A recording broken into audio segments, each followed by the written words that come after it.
आणि या फेब्रुवारी महिन्यामध्ये सुद्धा आपल्या आनंदाला खूप उधाण आलेलं असतं. तर बघा, ह्या फेब्रुवारी महिन्यातच सुरुवातीला वसंताची चाहूल लागते आणि वसंत हा हा म्हणता म्हणता 19 तारखेला त्याची सुरुवात पण झाली. तसंच आपले सगळ्यांचे लाडके जाणते राजा म्हणजे शिवाजी महाराज जागतिक कीर्तीचे ते ओळखले जातात. अशा शिवाजी महाराजांची शिवजयंती सुद्धा आपण खूप जल्लोषामध्ये साजरी करत असतो आणि केली. तसंच बघा, हिमालयाच्या उत्तुंग शिखरावर बसलेले जे कैलासराणा आहेत, त्यांची महाशिवरात्री सुद्धा याच महिन्यात आपण अगदी भक्तिभावाने साजरी केली. अरे हो, पण मी माझा परिचयच द्यायचं विसरली ना. तर माझं नाव आहे आशा पाटील आणि मी आहे ठाण्यावरून. तर बघा, मला ह्या अगोदर ह्या शतायुषी फॅमिलीला जॉईन व्हायच्या अगोदर माझे आजार म्हणजे शारीरिक व्याधी आणि डॉक्टर आणि हॉस्पिटल यांचा माझा पाठशिवणीचाच खेळ चालू होता आणि डॉक्टरांचं पारडं नेहमी वर राहायचं. का तर मला अल्सरायटिस कोलायटिस म्हणून एक रोग किंवा काय म्हणू अपचनाच्या तक्रारी त्या निघाल्या होत्या आणि त्यामुळे एवढं पित्त व्हायचं की अक्षरशः मला आठवड्यातनं 2 किंवा 3 दिवस खाल्लेलं काही पचत नव्हतं आणि डोकं अशी एक नस पकडून घरात कोणाशीही न बोलता एवढंच काय, मला डॉक्टरांची गोळी आणून दिल्यानंतर ते पाणी घेण्यासाठी सुद्धा उठली की माझी नस दुखायची आणि ओरडायची मी, म्हणजे एवढा मला त्रास होता.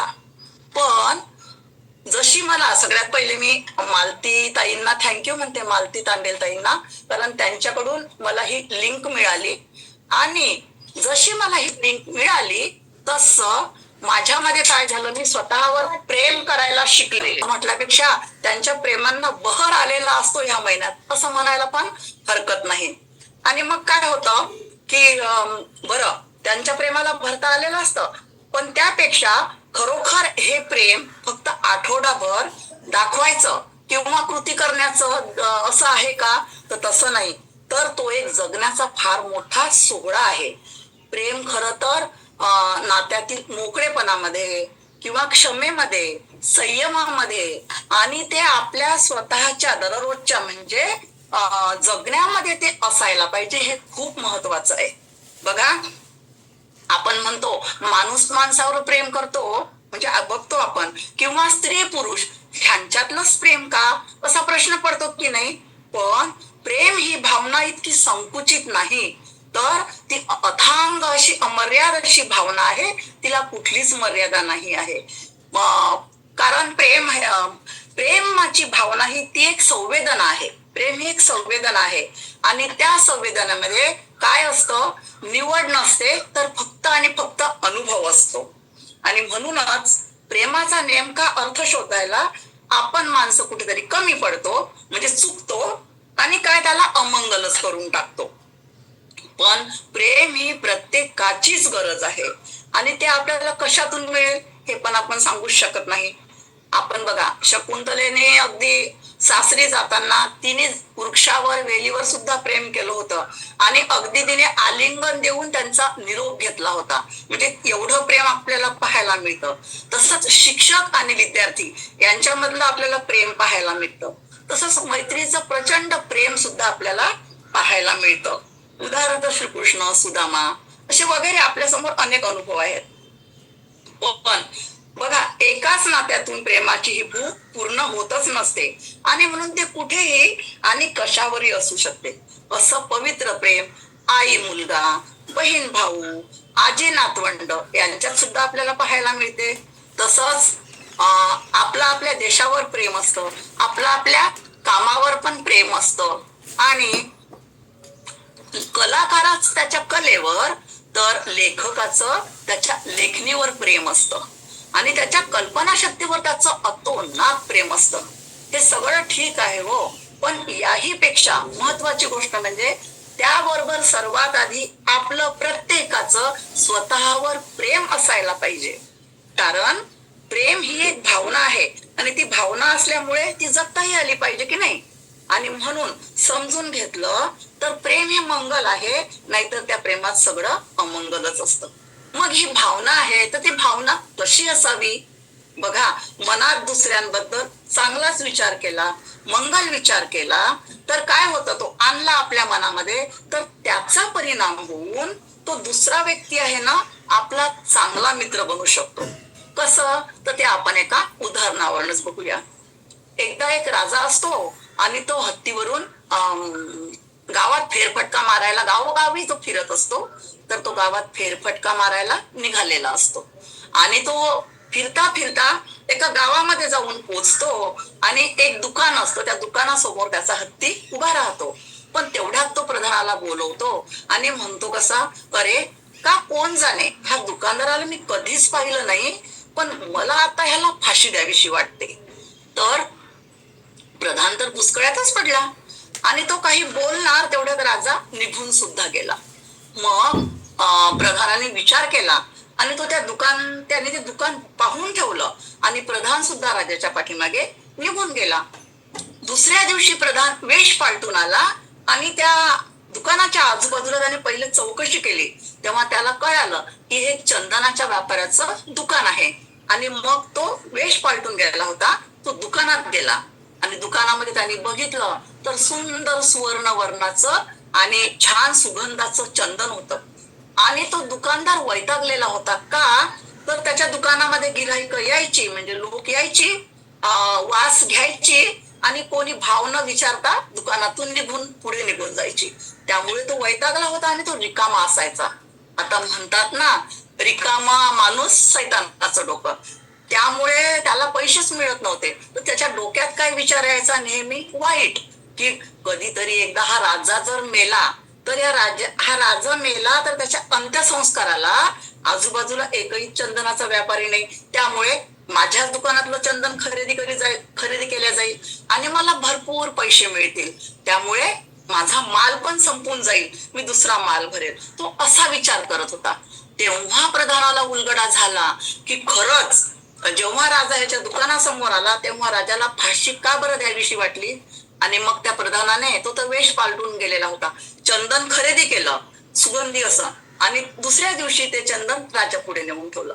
तर राजा काय म्हणाला, ते सुगंधी आणि सुवर्णवर्णाचं चंदन पाहून राजा तर मोहितच झाला आणि म्हणाला की काय रे, कुठून आणलं हे. तेव्हा तो प्रधान काय म्हणतो, अहो काल नाही का त्या दुकानासमोर तुम्ही उभे होते, तिथून मी हे चंदन खरेदी केलं. वाव म्हणे, किती छान चंदन आहे रे. असं करा, आपल्या कोशामधून काही सुवर्ण मुद्रा त्या दुकानदाराला नेऊन द्या. हा राजाने आदेश दिला आणि मग प्रधानाने तसं केलं, त्याला सुवर्ण मुद्रा दिल्या. त्या दुकानदाराला आनंद झाला आणि हळूहळू काय झालं, राजा कोणालाही भेटी वगैरे देण्यासाठी त्या दुकानदाराकडूनच चंदन खरेदी करायला लागला. आता राजा असल्यामुळे आणि भेटी तर पुष्कळ द्याव्या लागतात, त्यामुळे चंदन खूप प्रमाणामध्ये त्या दुकानदाराचं विकल्या जाऊ लागलं. मग त्याला आता त्याच्या मनामध्ये राजाच्या विषयी काय आलं, राजा मरावा आता हे वाटत नव्हतं, तर राजाबद्दल त्याच्या मनात प्रेम उत्पन्न झालं आणि आदर निर्माण झाला की खरंच राजा किती चांगला आहे, आपल्याच दुकानातून चंदन आणि भेटीसाठी खरेदी करतो आणि सुंदर वस्तू वगैरे बनवतो. आणि काय झालं, त्यामुळे मग म्हणजे काय, याच्यावरून काय कळतं आपल्याला की प्रधानाने काय ठरवलं, म्हणजे प्रधानाच्या मनात काय आलं होतं की व्यापाराच्या मनातील वाईट तरंग लहरीच्या ह्या दूषित वातावरणामध्ये जेव्हा हा राजा गेला तेव्हा त्याला फाशी द्यावं असं वाटलं. आणि बघा असं घडतं. आणि म्हणून या गोष्टीवरून आपण काय शिकायचं, तर आपल्या मनात सुद्धा इतरांविषयी चांगल्या भावना, चांगले विचार, दयाळूपणा आणला तर इतरांच्या मनातूनही तशाच चांगल्या भावना, चांगले विचार आपल्यापर्यंत येतील आणि आपला उत्कर्षच होईल. आणि बघा असाच उत्कर्ष आज आपल्याला या मॉर्निंग फ्युएल स्टेशनवर सुद्धा सतत सातत्याने राहिलो तरच तो आपल्याला दिसून सुद्धा येतो. आणि म्हणून बघा आपण काय दुसऱ्यांच्या अपेक्षांमध्ये, समाजाच्या नियमामध्ये आणि सुखाच्या मागे हरवून जातो आणि आपण आपली स्वतःचीच ओळख विसरून जातो. आपल्याला वाटतं की दुसऱ्यावर प्रेम करणं खूप महत्वाचं आहे, पण बघा आपण स्वतःला ओळखणार नाही किंवा म्हणजे आपण स्वतःची काळजी घेणार नाही तर त्या दुसऱ्यांवर किंवा इतरांवर केलेलं प्रेम हे अपूर्ण प्रेम राहतं. आणि म्हणूनच पहिले स्वतःवर प्रेम करायला शिका. आणि म्हणून मी सुरुवातीला म्हटलं होतं की मी लिंक जॉईन केली आणि स्वतःवर प्रेम करायला शिकली, तर ते बघूया स्वतःवर प्रेम कसं करायचं. तर बघा, स्वतःवर केलेलं प्रेम हे मोठ्या मोठ्या कृत्यांमधून दिसतच नाही, तर ते अगदी लहान लहान छोट्या गोष्टींमधून आपल्याला पाहायला मिळतं. जसं की सकाळी सूर्योदयापूर्वी उठणं आणि स्वतःला वेळ देणं. दुसरी गोष्ट म्हणजे सतत नियमित व्यायाम करणं. योगा, प्राणायाम, व्यायाम काय असेल तो, वर्कआउट काय तो व्यायाम करणं. तिसरी गोष्ट म्हणजे चालायला जाणं, कारण चालायला जाणं तेवढंच महत्वाचं आहे. आणि नंतर एखाद्या आवडीचं पुस्तक सुद्धा वाचणं. कसा वेळ कशा छोट्या छोट्या गोष्टीत लपलेला आहे बघा. आणि मी ब्रेकफास्ट करताना सकत संतुलित ब्रेकफास्ट करते का, माझ्या पोटाला नुसती भूक लागली म्हणून काहीही खाते, हे बघणं. आणि तसंच माझा जेवणामधील दुपारचा आहार हा कसा आहे, तो योग्य आहार घेते का, किंवा तो घ्यायला मी मंगळ किंवा कंटाळा करते का. कारण स्त्रिया ह्या नेहमीच कंटाळा करत असतात भागवू ह्यावर. हा कंटाळा करते का, आणि तसेच माझी पुरेशी झोप होते की नाही, की मी या मीडियामध्ये हरवून बसलेली आहे, हे बघणं. आणि हे अगदी सातत्याने त्याच्याकडे काळजीपूर्वक लक्ष देणं म्हणजे स्वतःवर प्रेम करणं होय. आता बघा, नाहीतर काय होईल की मी वरवर फक्त छान कपडे घालते फॅशनेबल, आणि सुंदर दिसण्यासाठी ब्युटी पार्लर मग वगैरे मध्ये जाते, किंवा मॉलच्या आणि ह्या मीडियाच्या मैत्रिणींच्या गोंगाटाच्या गडबडीमध्ये त्यांच्या विचारामध्ये राहते. म्हणजे काय होईल, ते सुंदर काय म्हणूया आपण स्वतःवर प्रेम करणं नाही, तर तो दिखावा होईल किंवा ते एक ढोंग होईल. आणि म्हणून स्वतःला दोष देत बसण्यापेक्षा स्वतःला समजून घेणं म्हणजे स्वतःवर प्रेम करणं होय. बघा, माणूस चुका करतो, त्या होणारच माणसाकडून. पण आणि मग त्या चुका झाल्यानंतर काय होतं, तो थकतो, त्याला अपयश येतं, तो निराशा अनुभवतो. पण चुकलं म्हणून काय झालं हो, काहीच हरकत नाही. सकारात्मक लोकांसोबत राहून, त्यांच्या संगतीत राहून परत एकदा स्वतःला उभं करणं म्हणजे स्वतःवर प्रेम करणं होय. बरं, प्रेम हा अहंकार आहे का, तर नाही. प्रेम आपल्याला बळकटी देतं, उन्नत करतं, आणि आयुष्यात पुढे जाण्यासाठी ते ताकद पण देतं. आणि म्हणून इतरांच्या सोबत प्रेम करण्याची क्षमता निर्माण करणं आणि दुसऱ्याच्या अपेक्षा पूर्ण करण्याआधी माझ्या स्वतःच्या गरजा पूर्ण केल्या का, ह्याचा विचार करण्याचे दिवस म्हणजेच हे व्हॅलेंटाईनचे दिवस आहेत. बघा, माणूस बोलायला आहे ना फार लवकर शिकतो, पण ऐकायला मात्र त्याला खूप उशीर होतो. आता ऐकणं म्हणजे नुसते शब्द कानावर पडणं नाही, तर समोरचा जे सांगतोय ना ते पूर्ण होईपर्यंत थांबण्याची तयारी ठेवणं. समोरचा जो बोलतो ना त्याच्या शब्दामागची भावना समजून घेण्याचा प्रयत्न करणं म्हणजे त्याला काय म्हणतात, थांबून ऐकण्याचं प्रेम असं म्हणतात. आता हे थांबून ऐकण्याचं प्रेम म्हणजे समोरच्याला आणि स्वतःलाही तू किती महत्वाचा आहेस त्याची जाणीव करून देणं असते. इथे शब्द वापरला का आय लव्ह यू किंवा आय लव्ह मी नाही, इथे शब्द न वापरता दिलेला विश्वास असतो ना, हा खूप खूप महत्वाचा असतो. आणि बघा, आजच्या या घाईच्या गोंगाटाच्या वेळेचं खूप फार महत्व आहे. या वेळेचं महत्व असणाऱ्या ह्या जगामध्ये जर तुम्ही एखाद्याचं बोलणं मध्येच न थांबता न तोडता शांतपणे ऐकता म्हणजे काय करता, स्वतःवर प्रेम करता, पण त्याच्या विचारामागची भावना सुद्धा समजून ऐकता. आता ऐकणं म्हणजे शब्द कानावर पडणं नाही, आपण हे बघितलं. पण आता ऐकणं ही सवय नाही, नेहमी ऐकतो ना ही सवय नसते, तर ती एक संवेदनशीलता आहे. आणि या ऐकण्याच्या जी संवेदनशीलता असल्यामुळे त्या संवेदनशीलतेमधून निर्माण होणारं प्रेम आहे ना, हे निरंतर टिकणारं असतं. मग असं प्रेम आपल्याला कुठे पाहायला मिळेल बरं, तर ते प्रेम आपल्याला या शतायुषी फॅमिली मध्येच पाहायला मिळतं. पण कधी, जर आपण सातत्याने राहिलो तर ते आपल्याला फुकट शिकायला मिळतं इथे. बघा, फुकट, कारण काय आपण आज बघतो की निराशा आली, दुःख आलं किंवा अपयश आलं तर माणूस कसा थकतो, आणि त्यातून कसं बाहेर पडावं इथे हे सातत्याने राहिल्यावरच माहिती होतं.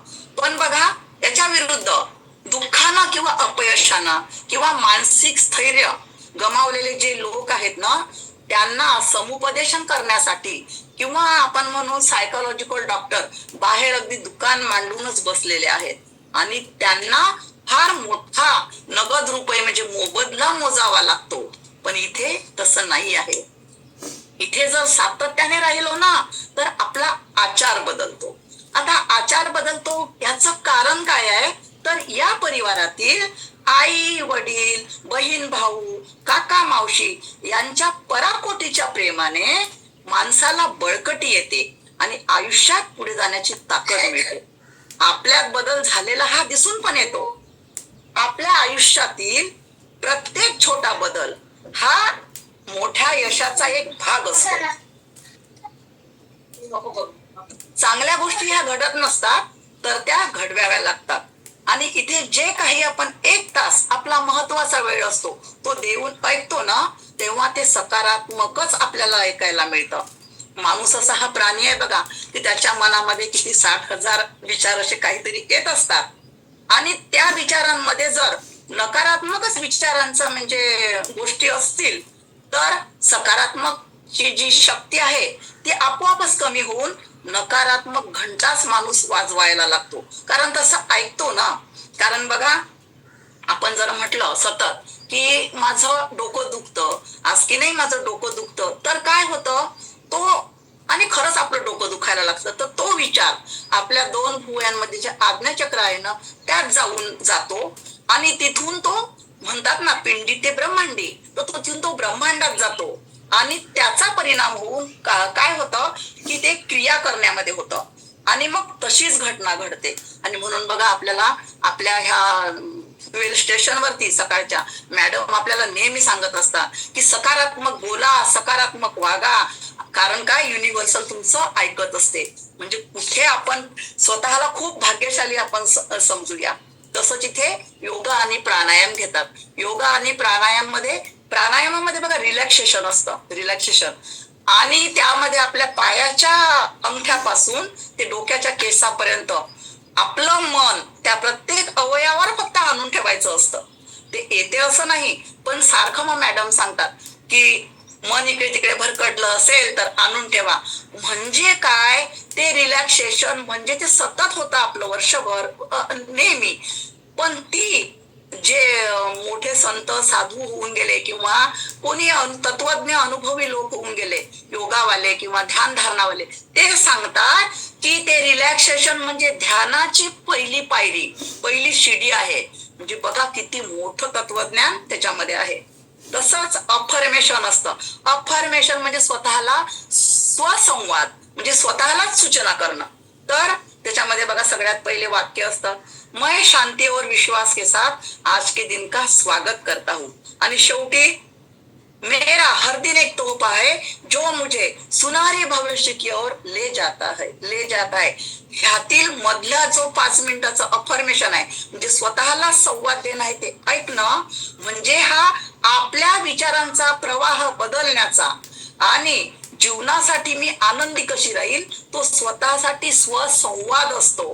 म्हणजे हे जे मॉर्निंग फ्युएल स्टेशन आहे हे आपल्यासाठी काय आणि इतरांसाठी सुद्धा किती आवश्यक आहे, यात किती गहन अर्थ दडलेला आहे हे आपल्याला या शतायुषी परिवारात जॉईन झाल्यावर म्हणजे का जॉईन व्हावं हे कळून येतं. आणि बघा आपल्यासारखंच इतरांच्या जीवनातही चांगलं घडावं, ती लोक सुद्धा तशीच व्हावीत असं जर वाटत असेल तर आपल्यासाठी एक सुवर्ण संधी काय आहे, तर ही लिंक आपण दुसऱ्याला द्यावी. आता मॅडम परवा बोलत होत्या की तसं बघा आपण म्हणतो की हा आरोग्याचा रेडिओ आहे आणि रेडिओवर तर अनेक स्टेशन असतात आणि त्यातीलच फक्त आपल्याला बटन फिरवायचं असतं आणि त्यातीलच त्या विविध भारतीचं एक स्टेशन आहे.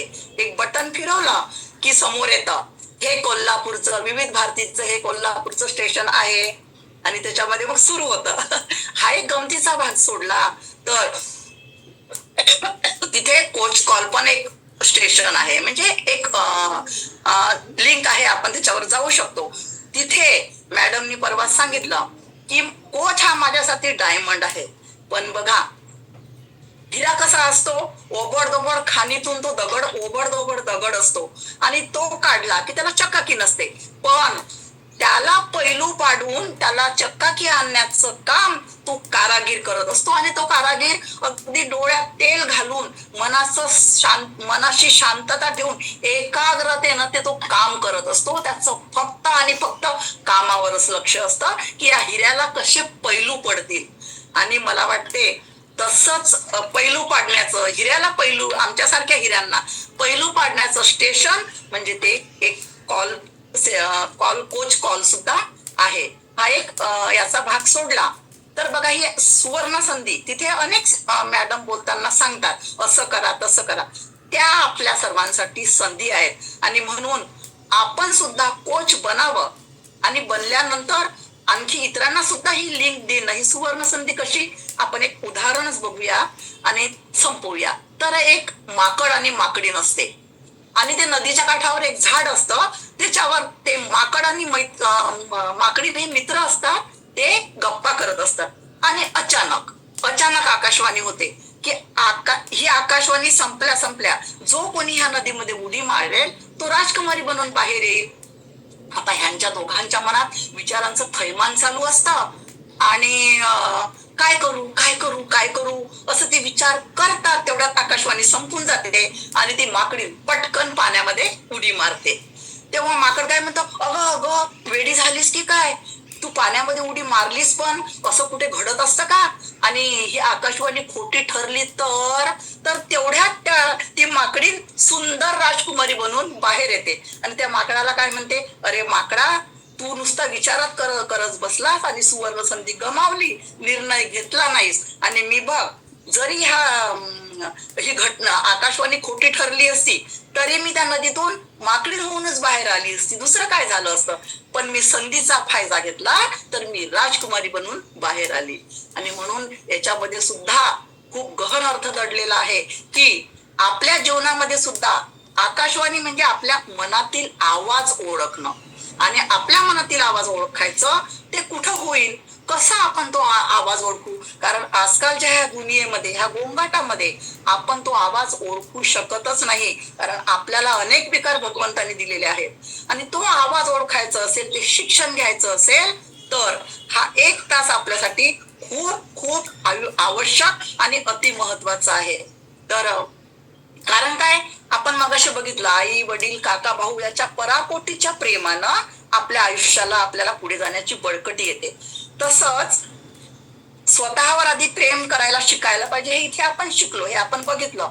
तर असं प्रेम फक्त आठवडाभरच गुलाब देऊन हा परिवार साजरा करत नाही, तर त्यांच्यासाठी हा वर्षभराचा व्हॅलेंटाईन दिवस असतो. तर कसा, तो आपण एका कवितेमधून पाहूया. या कवितेमध्ये फक्त शब्दामध्ये मी बदल केला आणि ती वाचून दाखवते. आमचा तर रोजच असतो बरा व्हॅलेंटाईन दिवस साजरा, नको कुणाला द्यायला गुलाब, करू परस्परांचा चेहरा हसरा. शतायुषी परिवारात सर्वजण रोजच बोलतो ना अगदी आपुलकीने, ऐकतो 2-3 अनुभव, संभाषणच होते ना ते प्रेमाने. आता बघा, आई बाबा भाऊ बहीण मावशी काका म्हणजे सर मॅडम सर्वच डॉक्टर्स, मोळके अण्णा, मिलिंद सर, सविताताई, पद्मजाताई आणि इतरही आहेत बरं ताई, पण नावं सांगितलं तर वेळ जाईल खूप बाई. आणि म्हणून आपण पुढे जाऊया. सुजाता एकेरी याच्यामध्ये मी मॅडमचा उल्लेख करते, सॉरी. सुजाता मॅडम देते रोजच नवी शिकवण, गुलाबापेक्षाही वाटते ती शिकवण सुगंधित, आपल्या हितासाठीच करते नाती, मनाला ठेवते खुश नित्य आनंदित. सगळेच भाऊराया करतात आपली सर्वच मदत, वेळ प्रसंगी संकट काळी नेहमी, प्रेमा खातरच करतात नाते मदत, नसते त्यांच्या प्रेमात काहीच कमी. आता बघा, शेट्टे सर, गाठ सर, पाटील सर आणि इतरही काका वडील मावशी हे अगदी पोट तिडकीने सांगत असतात, पोट तिडकीने आपल्याशी बोलत असतात. तेव्हा त्यांच्यासाठी वडील तर आहेतच आपले हितचिंतक, त्यांच्या प्रेमाचा होतो सतत वर्षाव. ओके, त्यामुळेच आपल्या आयुष्यात येई बहार, नसतो त्यांच्या प्रेमाचा कुठे अभाव. मला वाटते यापेक्षा व्हॅलेंटाईन दिवस हवा का वेगळा साजरा करायला. तर नको आणखी प्रेमाची फुले उधळायला, याच प्रेमाने करू ओले चिंब स्वतःला, याच प्रेमाने करू ओले चिंब स्वतःला.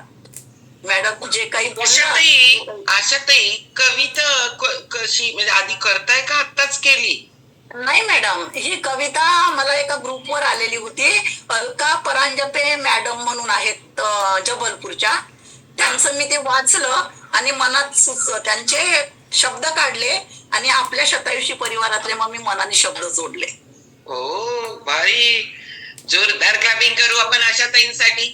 आज डोळे खटखट उघडले खूप लोकांचे. कारण का की प्रेम म्हणजे आपण फक्त एवढं संकुचित विचार न करता खूप गोष्टी याच्यामध्ये अंतर्भूत होतात, पण त्याच्याकडे आपण बघितलं पाहिजे. आणि सगळ्यात आजचा बेस्ट मेसेज होता तो म्हणजे स्वतःवर प्रेम करा, स्वतः आपल्या आजूबाजूच्या लोकांवर प्रेम करा, निसर्गावर प्रेम करा. प्रेम म्हणजे छोट काहीतरी आहे असं समजू नका, खूप व्याप्ती मोठी आहे. आपल्या विचारांवर प्रेम करा, आपल्या कृतीवर प्रेम करा.